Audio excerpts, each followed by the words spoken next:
नमस्कार साथियों। बहुत दिन हुए नंदीश्वर के निकट यशोदा कुंड के पास एक गुफा में एक महात्मा भजन करते थे। दिन डूबने से थोड़ी देर पहले गुफा से निकलते थे। सोच आदि कर मधुकरी के लिए गांव में जाते थे। जो कुछ मिल जाता था उसे उद्रपूर्ति कर फिर गुफा के भीतर भजन में बैठ जाते थे। किसी से बात नहीं करते थे।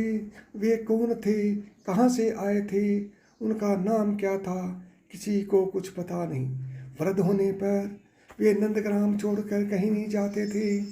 एक बार गोवर्धन के एक बाबा जी अनुनय विनय उन्हें चकलेश्वर ले गए। वहाँ उनका यज्ञ में योगदान करने के लिए 2 दिन वहाँ रहकर वे तीसरे दिन नंदग्राम लौट आए। संध्या समय नियमानुसार मधुकरी के लिए गांव में गए। मधुकरी लेकर गुफा में प्रवेश कर रहे थे। उसी समय किसी ने करुण कंठ की आवाज आई, ओ बाबा, मैं 2 दिन से भूखा हूँ। बाबा आश्चर्यचकित से रुककर बोले, आप कौन हैं? मैं वह कुत्ता हूँ जिसे आप नित्य एक टुकड़ा मधुकरी दिया करते हैं। बाबा ने ब्रजधाम के कुत्ते के अद्भुत और अपराकृत स्वरूप का अनुभव करते हुए कातर स्वर से कहा, आप अपने स्वरूप का ठीक ठीक परिचय देने की कृपा करें। कुत्ते ने कहा, बाबा, मैं एक दुर्भाग्य जीव हूँ। पूर्व जन्म में इसी नंदीश्वर में मंदिर का पुजारी था। एक दिन भोग के लिए एक बड़ा लड्डू मिला। मैंने बिना भोग दिए ही उसे खा लिया। उस अपराध के कारण मैं भूत हो गया। आप निष्किंच वैष्णव हैं। आपकी दी मधुकरी खाने से मेरी उद्रव गति होगी। इस लोभ से बहुत दिनों से आपके पास आता हूँ। कुत्ते का वृतांत सुन बाबा ने कौतूहलवश और विनयपूर्वक कहा, जो भी हो, आप तो अपराकृत धाम के भूत हैं। श्री श्री जुगल किशोर जी और उनकी अपराकृत लीला के दर्शन तो आप करते ही होंगे। हाँ बाबा, दर्शन तो करता हूँ, पर आप लोग जिस प्रकार उनके रूप और लीला आदि का आस्वादन कर सकते हैं, वैसा आस्वादन करने की मेरी योग्यता कहाँ? मुझे एक बार उनके दर्शन करा सकते हैं क्या? बाबा ने कातर स्वर में पूछा। उत्तर मिला, नहीं। मुझ में वह योग्यता नहीं, तो किस प्रकार उनके दर्शन किए जा सकते हैं, यह बता सकते हैं? बाबा ने कातर हो विनयपूर्वक फिर पूछा। हाँ, यह बता सकता हूँ। देखिए, आप कल गोधूली के समय जब श्री कृष्ण गाय चराकर लौटते हैं, यशोदा कुंड के पास बैठे रहें। गवों के पीछे जो गंवारिये आते दिखे, उनमें से जो सबसे पीछे हो उन्हें ही समझ लीजिए कि वे ही गोपाल हैं। इतना कहकर स्वान रूपी भूत अंतर्धान हो गया। बाबा को अब चैन कहाँ। रात जैसे जैसे काटी, कभी गाते कभी नाचते, कभी रो रो कर अधीर होते। पो फटते ही यशोदा कुंड के निकट एक झाड़ी में जा बैठी। बेचैनी बढ़ती गई। मन में तरह तरह के विकल्पों का संघर्ष चलता रहा। क्या सचमुच श्री कृष्ण मुझे दर्शन देकर कृतार्थ करेंगे? क्या मैं उनके दर्शन के योग्य हूँ? नहीं। मुझ जैसे कुटिल और पाखंडी व्यक्ति को भला वे दर्शन क्यों देने लगे? यह सोचकर वे रोते रोते मूर्छित हो जाते। कभी सोचने लगते, यदि मुझ पर कृपा कर दे तो उनका बिगड़ता ही क्या। वे करुणा के समुद्र हैं, पति पावन हैं, अवश्य कृपा करेंगे। यह सोचकर वे एक अनिर्वचनीय आनंद समुद्र में डूबने और उतरने लगे।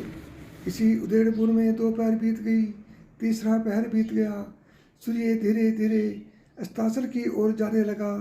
गोधूली की बेला आ पहुंची। वृक्षों के झुरमुट के बीच गोधूली रंजित आकाश दृष्टि पथ पर उदय होने लगा।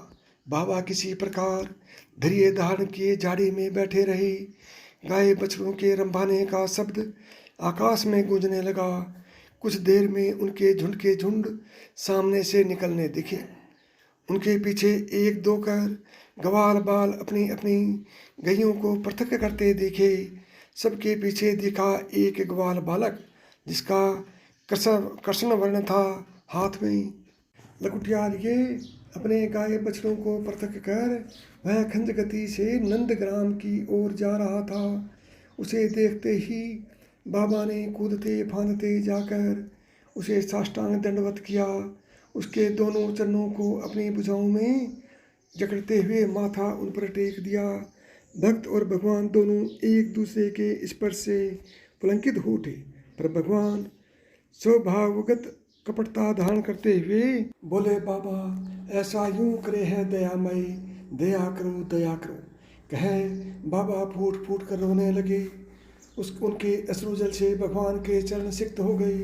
रोंदे हुए कंठ से अस्पष्ट शब्दों में वो न जाने वे क्या क्या कहते रहे। भक्त की भाषा भगवान को समझते देर नहीं लगती, वे समझ गए, पर समझते हुए भी अनसमझे जैसे बोले, बाबा बावरो हो रहो है, देख जाने दे, देर है रही है, मैया मारेगी। और बाबा ने भक्त की भुजाओं में इतना बल कहाँ जो भगवान को पकड़ रखे, पर उसके प्रेम के आगे वे विवश हैं, तो छुड़ाकर जाने के लिए इतना उतावले क्यों दिख रहे हैं। यह तो उनका अभिनय है। भक्त के प्रेम रस का आस्वादन करने की उनकी अनोखी परिपाटी है। रुकना चाह रहे हैं, रुकने को विवश हैं, पर जाना चाहने का दिखावा कर रहे हैं। नहीं नहीं प्रभु, छल न करो, इस दीन हीन पर कृपा करो, कृपा करो, छल चातुरी छोड़ अपने स्वरूप के दर्शन दो। दयामय दया करो, बाबा तेरे पाए पड़ूं, छोड़ दे मेरे घर चल, बहुत चेष्टा की भगवान ने। बोले भक्त को भुलाने बहलाने की, पर वह बुलावे में आने वाला कब था। उसके हृदय में हदिनी का प्रकाश जो था। बहुत देर हो गई भक्त और भगवान के बीच प्रणय युद्ध होते। आधी रात बीत गई, आखिर भगवान कगहार हुई। वे बोले, अच्छा ले मेरे स्वरूप के दर्शन कर। बाबा उनके त्रिभंग मुरलीधारी रूप के दर्शन कर चमत्कृत हुए, पर इससे उनकी तृप्ति न हुई। वे बोले, प्रभु मैं जुगल उपासक हूँ, एकाकी आपके स्वरूप के दर्शन कर मेरी विरह ज्वाला शांत नहीं होने की। एक बार सपरिवार दर्शन देकर मेरे तापिये हृदय को शीतल करें, तब बाबा के भाग्य की चरम सीमा का अतिक्रमण कर उनके सामने उदित हुआ एक दिव्य प्रकाश। उन्होंने देखा दिव्य वृंदावन में ललिता, विशाखा आदि सखियों सहित जुगल किशोर का अपरूप रूप। वे उस रूप माधुरी के चिरकाल में के लिए डूब गई। उनका पार्थिव शरीर उसे धारण करने में असमर्थ होने के कारण कई दिन पीछे उनसे विलग हो गए। नमस्कार साथियों, राधे राधे, जय श्री कृष्ण।